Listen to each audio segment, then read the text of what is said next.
Vamos a hablar de Giacomo Casanova. Vamos a contar una historia que lo tiene como protagonista. Ubiquémonos en Corfú, allá por el año 1745. Casanova tenía 20 años. Corfú es una isla no lejos de Venecia. Allí había llegado Casanova después de haber viajado a Constantinopla, donde creo que se hizo tatuar, pero no estoy seguro.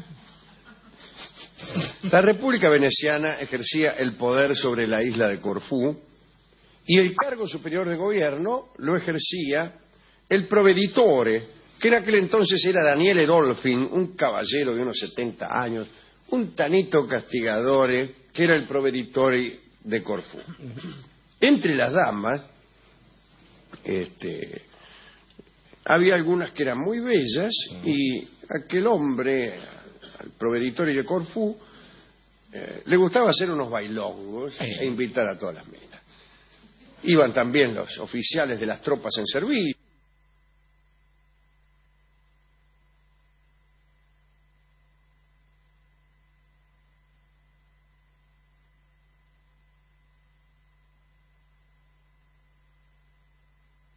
Por su belleza y Casanova la cita como la señora F en sus memorias.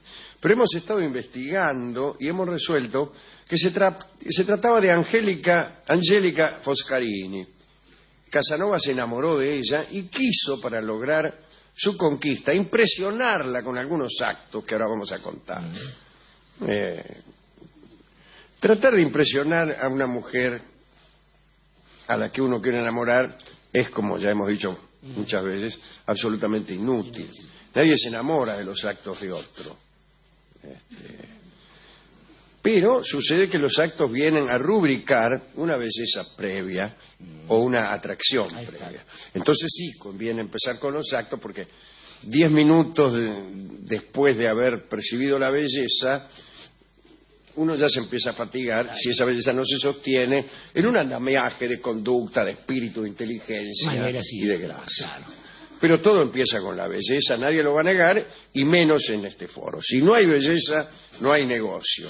Si no hay atracción, ¿no? La atracción en el otro es la belleza de uno. La belleza es la atracción en el otro. Es una virtud que suena en otro, no en uno. Nadie es bella, ninguna mujer es bella en una foto. Es bella cuando le gusta a un tipo. Y en el corazón de ese tipo es bella. Lo mismo un tipo que es buen mozo, ¿no? Es atractivo, pero no en la foto de Radiolandia. Es atractivo cuando le gustó a alguna. Entonces sí, ahí resuena la belleza. Bueno. Su amigo Lacan dice que el deseo es el deseo del otro. Vamos. Así es, sí, es un poco lacaniano. Bueno, avan la leche. Diría Rolón.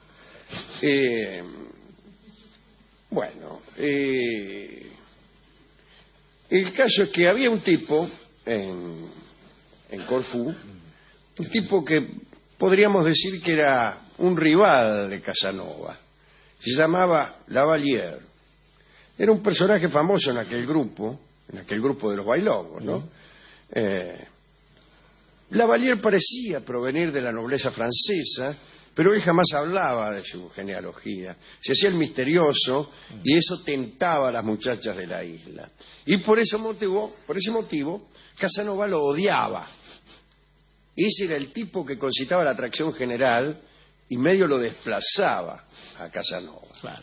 Y el pobre Giacomo no podía lograr que Angélica le prestara ninguna atención. Un día, Lavalier, que era muy astuto, fingió un ataque de pulmonía. Usted dirá, ¿cómo pretende uno impresionar a una dama con un ataque de pulmonía? Ya vas a ver. Lo internaron. Hizo creer a algunos giles que moriría y pidió incluso los últimos sacramentos. Dijo, mire, voy a reventar, deme la extrema unción, etcétera. Y después entregó al sacerdote que lo ungió in extremis un paquete de documentos que no debían conocerse hasta después de su muerte. Le dijo, mire, padre, ya que me ha dado la extrema unción, tome este paquete, guárdelo, pero no lo abra hasta que yo me muera. Esto era parte del plan. Porque lo primero que hizo el sacerdote, ni bien llegó a la casa, fue abrir el paquete en compañía de unos amigotes que querían saber realmente quién era el tipo este, el Lavalier, de dónde venía y todas esas cosas.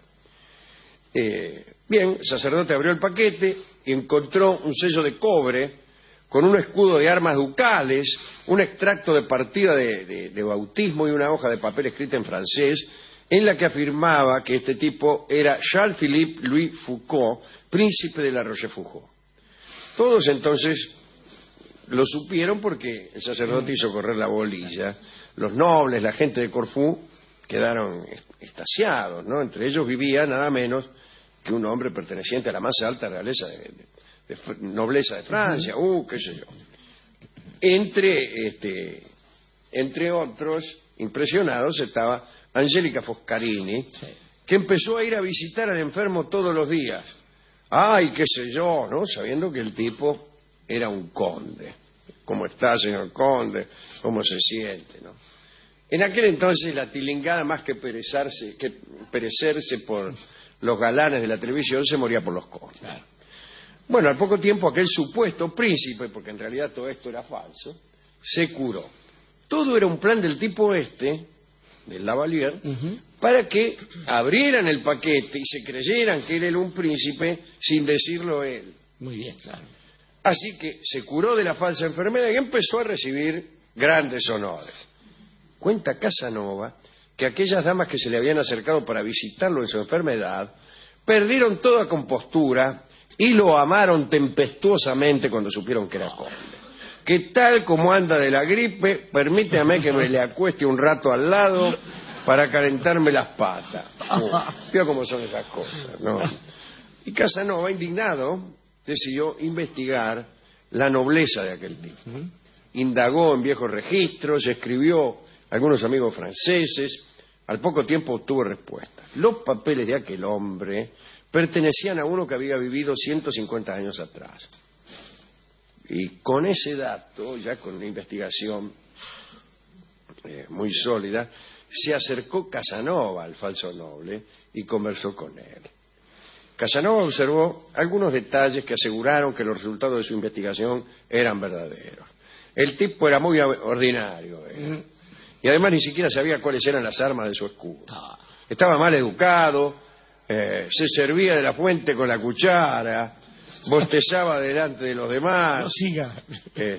Y bueno, entonces un día en una reunión, Casanova contó, estaban muchos, estaba el conde, estaban todos los macanudos de Corfú y estaba Angélica también. Y Casanova contó lo que había averiguado y el noble le dio un bofetón. Casanova, ofendido, lo esperó a la salida y lo molió a palo. Muy bien. El proveditore de Corfú, que era amigo del falso príncipe, quiso arrestar a Casanova.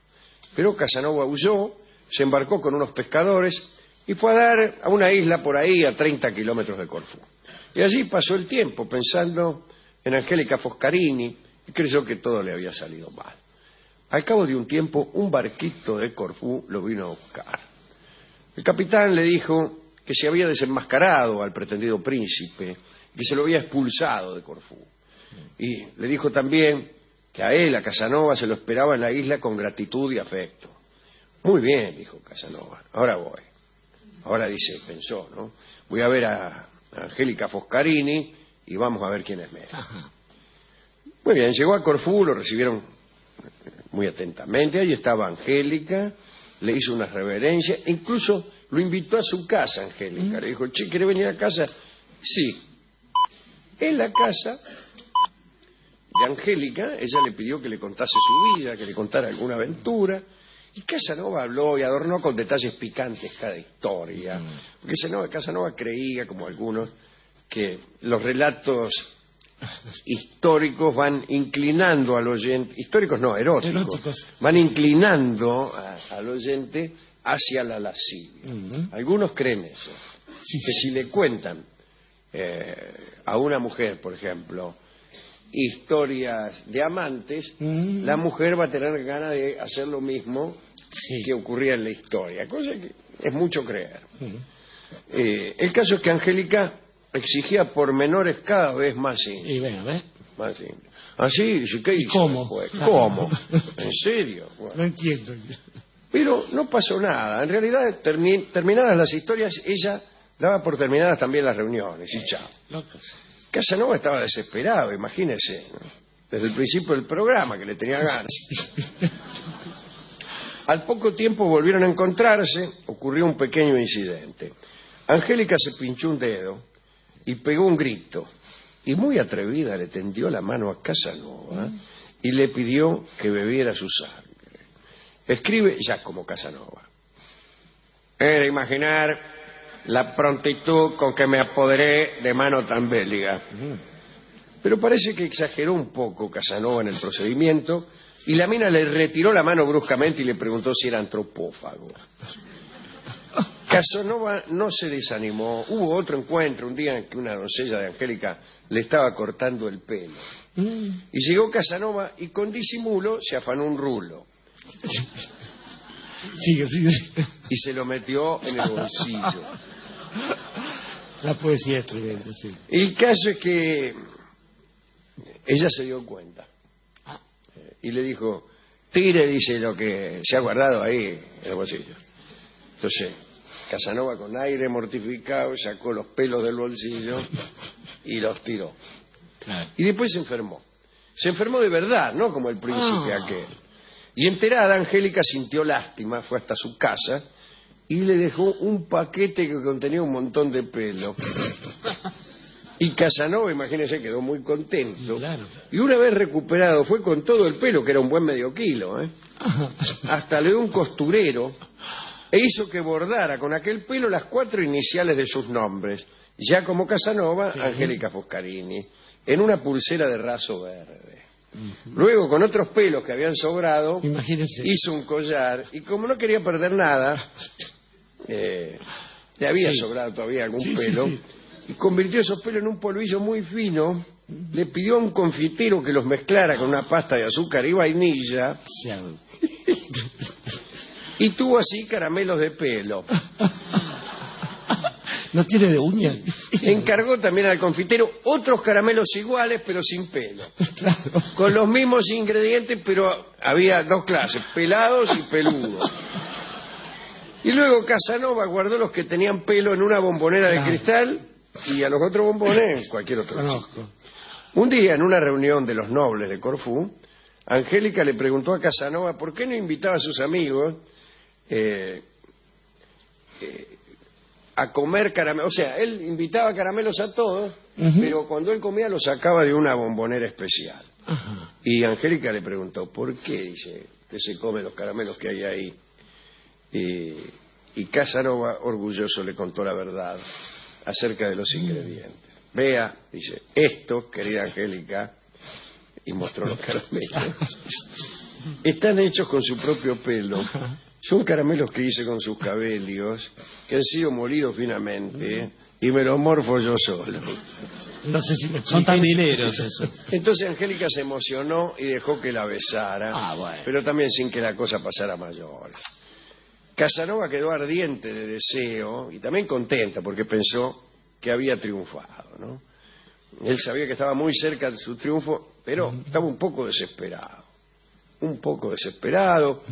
Y como no podía soportar ni un minuto más esa ansiedad, fue donde una prostituta, mire qué hombre, para que lo tranquilizara un poco.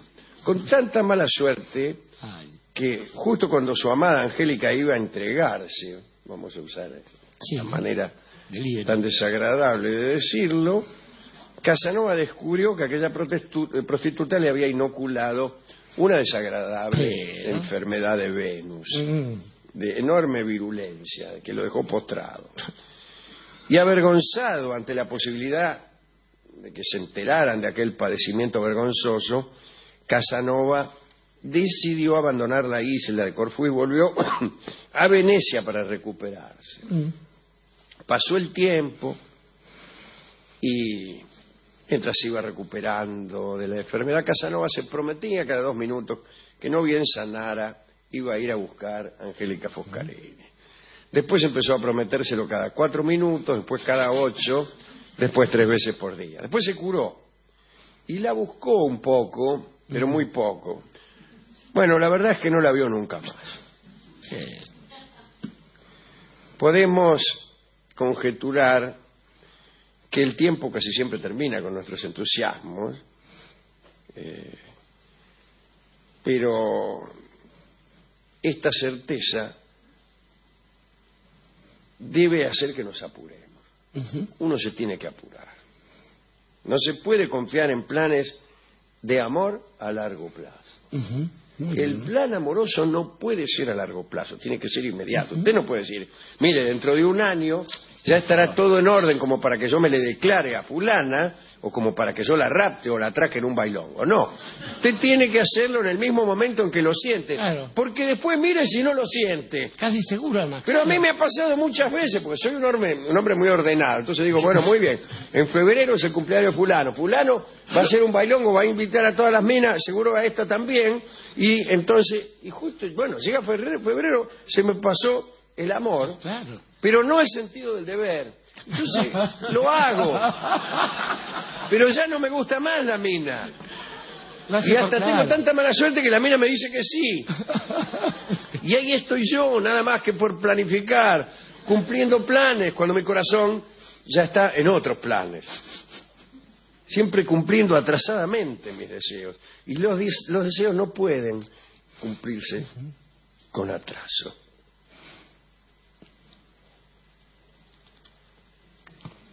¿Qué tiene que decir?